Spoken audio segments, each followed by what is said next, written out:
जय जगन्नाथ दर्शक बंधु धर्म ज्ञान टीवी यूट्यूब चैनल परिवार को आपन को स्वागत।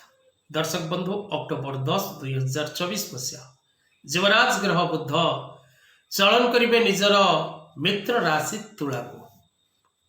तुला राशि रे वर्तमान मालव्य नामक राजयोग पंच महापुरुष योग मध्य मालव्य नामक राजयोग निर्माण होइछि एवं शुक्रंकर तुला राशि अवस्थान पाई एवं बुधंकर तुला राशि को गमन पाई तुला राशि रे एक अन्य योग सृष्टि हब जहा लक्ष्मी नारायण योग नाम रे नामित। चित्रा नक्षत्र तुला राशि को युवराज ग्रह बुध करिवे गोचर विशेषकर 10 अक्टोबर 2024 दिवा 11:19 समय रे बुधंकर गोचर तुला राशि को हब। तेणु बुधंकर यही गोचर तुला राशि को एवं तुला राशि रे मालव्य नामक राजयोगर पूर्व निर्माण पुनः लक्ष्मीनारायण जोगर निर्माण किपरि रहिबो 12 गोटी राशि पाई एही जोगमानकर फल ग्रह अवस्थित फल बुध गोचर फल केउ राशि को मिलिबो शुभ एवं केउ राशि को मिलिबो अशुभ केउ राशि को मिलिबो संपत्ति केउ राशि को मिलिबो विपत्ति आज रे कार्यक्रम रे आमे आलोचना करिबा। दर्शक बंधु ज्योतिष शास्त्र मते विशेषकर आपण राशि युवराज ग्रह जदि द्वितीय षष्ठ अष्टम दशम एकादश और द्वादश भाव रे गोचर करती तेबे आपण को गोचर फल बुध गोचर फल शुभ मिलता है। यह होछि ज्योतिष शास्त्र मत किंतु अनेक समय रे गोचर फल सहित आपणकर दशा अंतर्दशा प्रत्यंतर दशा ग्रह दशा विचार योग्य एवं से समय अन्य ग्रह मानकर अवस्थिति दृष्टि एकत्रित संजोग यह मध्य विचार योग्य। तेणु ए समस्त को विचार करी आमे जदि देखिबा तबे केउ राशि को मिलिबो सफलता एवं केउ राशि को मिलिबो विफलता से विषय आमे आलोचना करिबा। दर्शक बंधु जदि आपण निजर जन्म जातक विचार करने को चाहती निज पिला मानकर नुआ जातक प्रस्तुत करने को चाहती निजर शिक्षा निजर व्यवसाय निजर स्वास्थ्य निजर चाकरी निजर वैवाहिक दाम्पत्य जीवन निजर कोर्ट कचेरी माली मकदमा एवं वैवाहिक जीवन रिलेशनशिप शुभ अशुभ फल कौन रही जानिबा पई तबे तळे दे जेतिबा नंबर रे जोगाजोग करंतु। मुक्तेश्वर ज्योतिर् गवेषणा केंद्र आपनक सह आपनक साथी सदा सर्वदा रही एवं रहितबो। जो माने ज्योतिष भित्तिक शिक्षा ऑनलाइन रे ग्रहण करने को चाहती वास्तु शिक्षा ग्रहण करने को चाहती जो माने संख्या ज्योतिष शिखा चाहती से माने तले दे जेतिबा नंबर रे जोगाजोग करंतु। तबे दर्शक बंधु बुध गोचर विषय आलोचना आम करुचे बुध चलन विषय आलोचना करुचे 10 अक्टोबर 2024 रे बुध तुला राशि को गमन करिवे।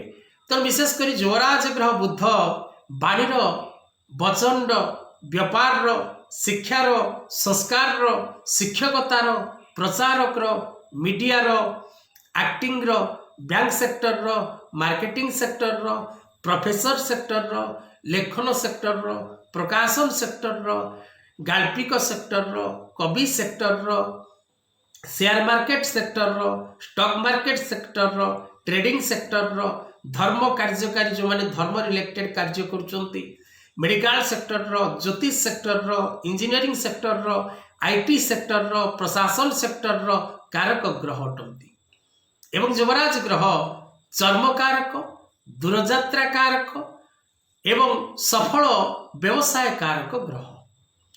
जो कर्म वाणी द्वारा हुए जो कर्म मनुष्य निज वचन द्वारा करि थाए से कर्मर अधिपति कारक ग्रह युवराज ग्रह बुध। जने शिक्षक छात्र को शिक्षा दबा द्वारा किछि अर्थ रोजगार करे तेणु शिक्षकतार कारक बुध एवं शिक्षार कारक मध्य बुध। आपणक जन्म जातक बुध जदि मजबूत थांती आपणकर वाणी दम थाए आपणक वाणी रे अन्य व्यक्ति माने परिचालित होती आपण प्रति आकर्षित होती। तेणु बुधंकर शुभ गोचर क्यों क्यों राशि को रहिबो क्यों राशि पाई बुध गोचर शुभ फलदायक रहिबो क्यों राशि पाई सावधान आवश्यक बा विपद रही से विषय रे आलोचना करिबा। तबे दर्शक बंधु मेष राशि तृतीय और षष्ठ दीप ग्रह होउछन्ति बुध सप्तम रे गोचर करिवे।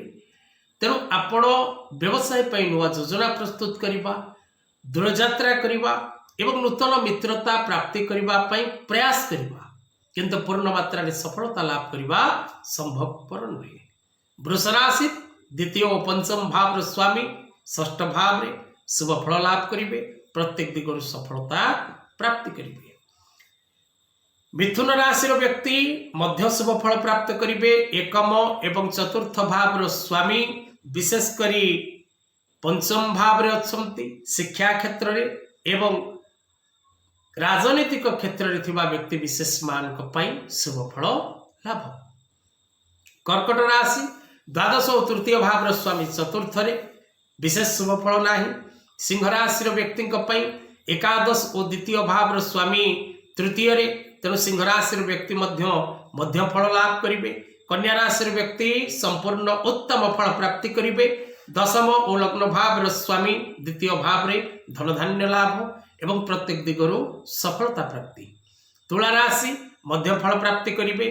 राशि स्वामी सह बुधंकर संयोग एवं किछि समय बा किछि दिन मध्य शुक्र मध्य तुला राशि बिछा राशि गमन करिवे।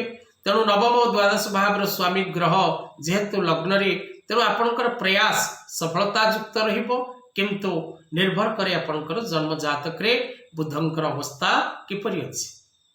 बिछा राशि पई अष्टम और एकादश भाव स्वामी द्वादश रे पूर्ण शुभ फल प्राप्त करिवे। धनुराशि व्यक्ति पूर्ण शुभ फल प्राप्तिर समय रही। सप्तम और दशम भाव स्वामी ग्रह एकादश भाव रे गोचर करिवे। मकर राशि शुभ कारक समय रही। षष्ठ और नवम भाव स्वामी दशम रे रहिबे। कुंभ राशि मध्य शुभ फलदायक समय, विशेषकर पंचम और अष्टम भाव स्वामी नवम रे गोचर करिवे। अनेक गुड़े कार्य करने आपणकर प्रयास जारी रहिबो। अनेक कार्य आपको सफलता मिलिबो, अनेक कार्य आपण विफल हेबे। मीन राशि पूर्ण शुभ फल समय रही। चतुर्थ और सप्तम भाव स्वामी अष्टम भाव रे गोचर करिवे। तेणु विशेषकर अत्यंत शुभ फल पाइबा राशि गुड़िक वृष, कन्या, बिछा, धनु, मकर और मीन। मध्य शुभ फल पाइबा राशि गुड़िक मिथुन, सिंह, तुला और कुंभ। बुधंकर ये गोचर विशेषकर 10 गोटी राशि शुभ फलदायक रहिबो। अनेकांश आपण अनेक क्षेत्र में शुभ फल लाभ करेंगे, अनेकांश आपण फेलुअर होबार जोग रही। कारण आपण जन्म जातक युवराज ग्रह उच्चस्थ अच्छी कि नीचस्थ अच्छी। कारण बुध कन्या राशि रे उच्च, मीन राशि रे नीच। कन्या राशि रे बुधंकर उच्च होबार कारण कन्या राशि होची बुधंकर स्वग्रह। तेणु मित्र ग्रह बुधंकर शुक्र एवं शनि। तेणु आपणकर जन्म जातक बुधंकर क्या सहित जोड़ी अच्छी बा कहा दृष्टि रे बुध अच्छी ताहा विचार योग्य। आज कथा वस्तु को एठी रखिबा।